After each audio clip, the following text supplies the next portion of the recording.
certain things. Same when a football player goes from one team to another, they'll tip off about the offensive things or defensive things or certain calls. So if we think the Astros were the only team doing this, I think that's 100% incorrect. Unfortunately, the Astros were able to, they left some type of evidence that could be seen or heard, so that they could get caught. But if we think that the Astros are the only team to ever do this, Tom, I think that we're putting our heads in the sand, because every team, every athlete in every major sport looks for an advantage. And it's not just baseball, but baseball has all these unwritten rules, which I think have kept baseball falling behind. We see the NBA constantly evolving. We see the NFL constantly evolving, and Major League Baseball always seems to be the last to do that. So I think a lot of these unwritten rules that we've had for 100 years are things that have held baseball back. And I love baseball as much as the next guy, but let's be honest, if I've got to choose between the NBA, the NFL, or Major League Baseball at this point in time, I'm taking one of the other two, even hockey at this point, because it's much more exciting. So we know baseball is a slow game, and it used to be America's pastime, but it's been a long time since it's been that. And, I think a lot of these unwritten rules, quote unquote, are things that have held baseball back. No, you're right, and we know for a fact that the Mets and the Red Sox, they fired some people. So, yeah, no, it's not limited to the Astros. It's not limited to this year. It's going to continue on.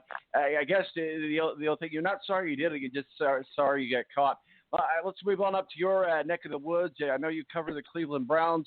The Myles Garrett story, I'm going to start calling him the Jesse Smollett, the guy out of Chicago there who had all that fake stuff going on, that he said that Trump people, racists, beat him up. He said that Rudolph, he reiterates the fact, Myles Garrett, that now that I can play again, I'm going to continue to play the race card. We got to let it go. You did your suspension. It's over with. Let's not let it happen again. It was a very dangerous situation. As you mentioned before on this show, Myles Garrett's a stand-up guy. The old saying, "You're better than this." Why is he keeping this argument up? Well, I'm inclined, just because of what I know of Myles Garrett and having been around him a little bit in the locker room. I've never seen this guy. I believe he's one of the most truthful guys in the Cleveland Browns locker room. When they've done terrible things, Myles Garrett has come out against his team and said, "Hey, look, this has been terrible. This has been undisciplined. This has been that." So for him to continue on with this, Tom, even after being reinstated, I really, there's a part of me that believes that. Now, maybe it was said and he believed it was Mason Rudolph and it wasn't. You know what I mean? Because the culture of sometimes of African American athletes, that word is used and not in a derogatory term. So it's possible maybe that because there was a pile there that one of those other players said it, and because he was right there in close proximity to Mason Rudolph, he believes that Mason Rudolph said it, and I don't know. There's been no character issues that would lead us to believe that Mason Rudolph is like that, but who knows? In the heat of battle, sometimes people say things they don't mean. Think of an argument you've had with a spouse when you've said things that you don't mean. So it's hard to say. I hope whatever it is, that maybe these guys can have a private conversation, on the telephone or something and work it out. But, like I said, Myles Garrett's a guy that in my dealings with him has always been a stand-up guy, always one of the first to volunteer to do the charity stuff that the team does, because, those guys technically, unless it's their own charity, it'll be kind of a rotation of guys that go these certain things, and Myles is always one of the first to volunteer.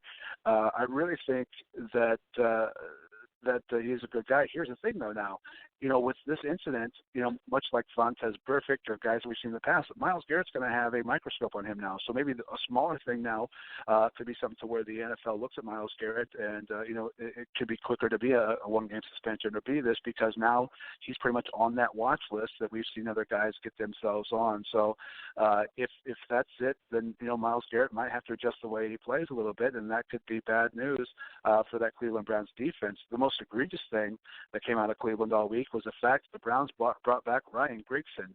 And just a litany of bad decisions this year, this offseason so far for the Cleveland Browns. Topped off, and Tom, you and I as Colts fans know what a disaster this guy is. And the Cleveland Browns have brought back Ryan Grigson to the front office, and what a disaster. I mean, fans in Cleveland, Tom, I will tell you this after being there a week or two ago, that they want new ownership badly in Cleveland, and you thought that the most hated owner ever in the history of Cleveland was Art Modell. Not any longer, because it's now Jimmy and Dee Haslam.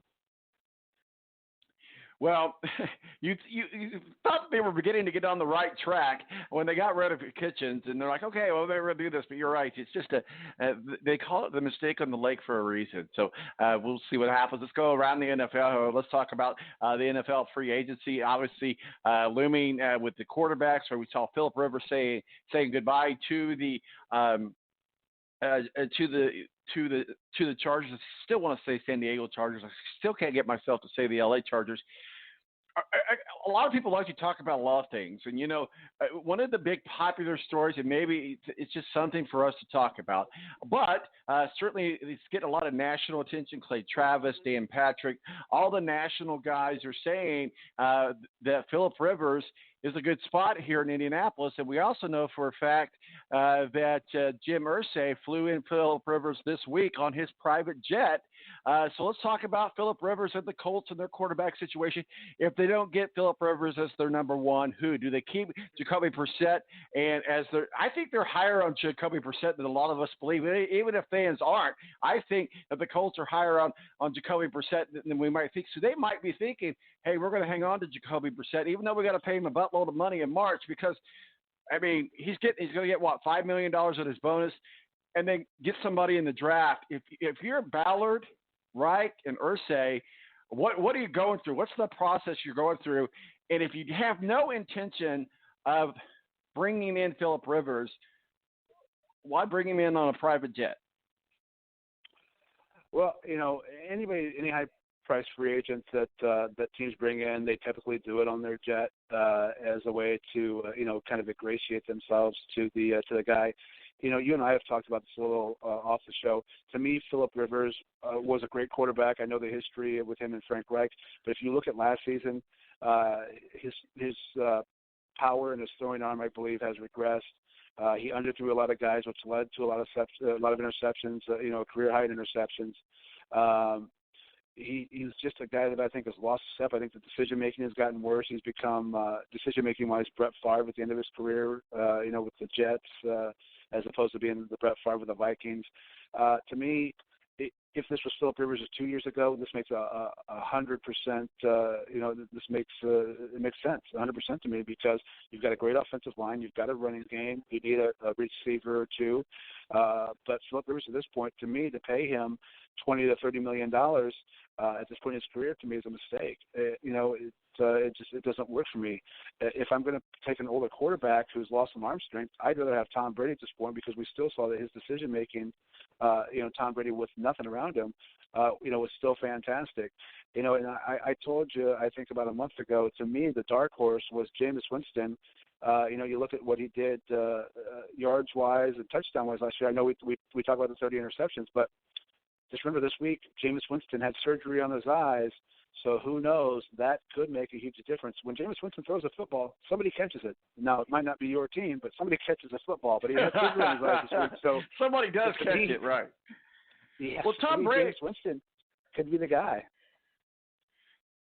It could be. Yeah, that's a very valid point. Tom Brady, we like remember when we were all on Brett Favre watch and this and that. Tom Brady, we're on Tom Brady watch. I think a lot of this is just talk and hype. I think secretly behind the doors, this is just my opinion, that they've already got a deal secured with him, the New England Patriots do. Maybe he's trying to play around in the free agency to get money that he's owed from the Patriots. Not owed, literally owed, but he did take a pay cut so that other guys could play, and maybe he thinks it's his time to get paid. I kind of think that the Kellogg family will do whatever they could do to keep Tom Brady. Maybe he doesn't want to stay in New England. Maybe he wants to be in New York. We know that Eli Manning is retiring, so there's an opportunity there. We just talked about Tampa. The long horse here also is that he goes to Dallas, and Zach comes to Indianapolis. A lot of moving parts, but one of the big dominoes is Tom Brady. So what are your thoughts about Tom Brady and where he goes? Well, I know Tom Brady wants to compete. I know he wants to win the Super Bowl. To me, The Colts make a lot of sense. Good offensive line, a couple of weapons. They'd have to add some more. The Bears make some sense to me. I mean, Tom Brady at this age playing indoors 8 games a year and playing in Florida twice a year for sure against Jacksonville would make sense. You know, I think San Diego makes sense. I think the Bears could make a little sense. But to me, I think if he doesn't stay in New England, he winds up with the Dolphins. He has a relationship with Brian Flores, former defensive coordinator of the New England Patriots. Flores took a team that, let's be honest, Tom, shouldn't have won a game last year in Miami, and they won 6 games. That team didn't quit. But I think the big thing is that Giselle and Tom have been offered some type of ownership in the Miami Dolphins to come there as part of the deal. And I know that Tom, that's one of the things he wants along, with a guy like Peyton Manning. They want to be owners of a team. They don't necessarily want to coach or be a GM. They want to own a team. And I think that Miami will offer them that as a part of this deal, because Miami's way back doesn't necessarily happen through Tom Brady, but it starts and it happens with, I think getting Tom Brady in the fold there and bringing fans back to that stadium. So if I had to pick a dark horse, it would probably be the Miami Dolphins. The most sense, I think, to me, probably are the Colts and the Chargers. Well, we'll see what happens. We'll be on Brady watch and Rivers watch until we know what happens. XFL Week 2 this week. I have to admit, I kind of was just a little pessimistic. I'm like, yeah, it might just be something because it's football. We're going to watch it. But, I kind of enjoyed it. I mean, they were doing real plays. One of the biggest noticeable things is the kickoff. And I think the NFL and on the kickoff rule can adapt something from that, because a lot of injuries happen on kickoffs with the NFL because they're going full speed ahead, whereas they got a shorter distance with the XFL. I thought, I was thinking, that's just going to be another arena football. It didn't work out the first time. But as I watched it through the weekend last week, I could really see this developing into something bigger and better and a partnership down the line with the NFL. Will it be like minor league baseball and baseball? Probably not. But certainly a lot of players that want to get on tape, a lot of players that maybe were on practice squads are now able to play in the XFL. Maybe NFL people who couldn't quite make it in the NFL but could still play. We know Antonio Brown's not going to the XFL, but that's a whole other can of worms. But the XFL, I'll give them a passing grade of at least a B for Week 1, and we'll see what happens with it. But I think under the leadership of Oliver Luck, and here's another thing, if you want to be one of these tinfoil hat guys like myself, he was asked last week. Oliver Luck was asked last week, do you think that Andrew Luck's going to come back to the NFL? His answer is, I don't think he's going to come back to the NFL. And he emphasized that with a voice inflection. Are we going to see Andrew Luck either in leadership or a player for the XFL? I don't know, but what are your thoughts on the XFL? I think leadership's more of a possibility. If you look at what the XFL, the first incarnation of it, Tom, the NFL, two of the major things that they have now, they got from the XFL, that overhead cam that goes on the wire, that was a Vince McMahon creation in the original XFL that the NFL adapted. So that overhead cam that follows the players from above down the field, that came from the XFL the first time around. Also, the XFL was the first league to ever televise, locker room stuff, which then the NFL adapted from that. So I wouldn't be shocked to see the NFL adapt some things from the XFL this time around. I did like the transparency of being able to hear the replay official as he looked at stuff and his decision-making process that went down to the referee. I liked that a lot. I know NASCAR has that separate channel where you can listen to radio communication of the teams. I liked how you could listen to the coach. You had your option, to listen to the coach calling in plays. I like that a lot. So I think there are some things that the NFL will probably steal from this, and the kickoff rule could be one as well. It was competitive football. To me, it was 1,000 times better than the AAF of last year. So, we'll see if it has staying power or if the NFL gobbles it up. Well, we'll see, but I have to admit, it's in a perfect time to play it too, because as just past the Super Bowl, we're still wanting some football, and you got some football. We're about out of time here, but I do want to get your thoughts. I know it's what happened last week, but man, halftime, IU should have won that game. If they've never won another game, that should have been the one game if they came back. You can't get motivated from that. at halftime to come back and play a game to beat Purdue. But that's a whole other discussion. But what a powerful